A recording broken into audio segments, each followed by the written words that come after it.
used to sing because of my father. And bukod dyan, pinapakanta niya ako sa iba-ibang venues.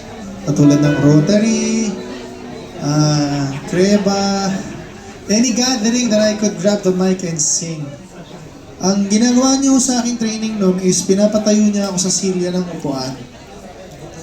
Tapos, pinapakanta niya ako ng malakas. Tapos lalayo siya. Sabihin niya sa akin, lakasan mo ba? Mahina! Tapos yung, alam niyo yung sino nakaabot ng kaset? Kaset. Di ba may booklet yon? Yes. So sinisulat niya doon kung, yung halimbawa ako, yung mga tatas, isulat niya, ako, igaganon niya. So lahat ngayon ng word per word, sinatsaga niya sa akin yun. Without me realizing that simple effort, that simple bonding with my father would turn out to be my passion.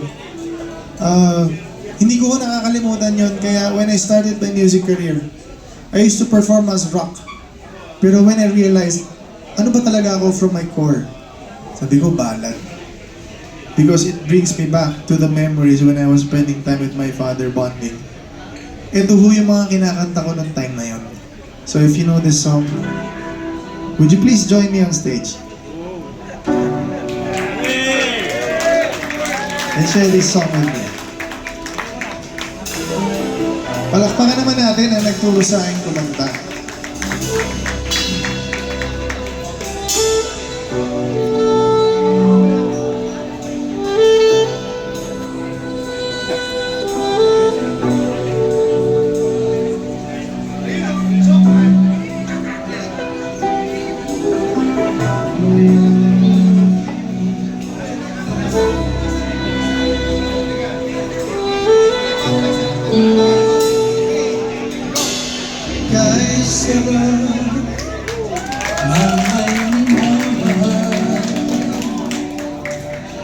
Ang daigdig ay may kulay at buhay, at kahit na may pagkukulang ka,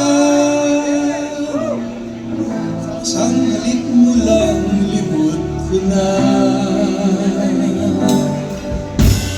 Kaysa ng may minamahal, saan mo pag-ibig ay tunay. Ang nais ko'y laging kapiling ka. Alam mo bang tanging ligaya ka?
iba.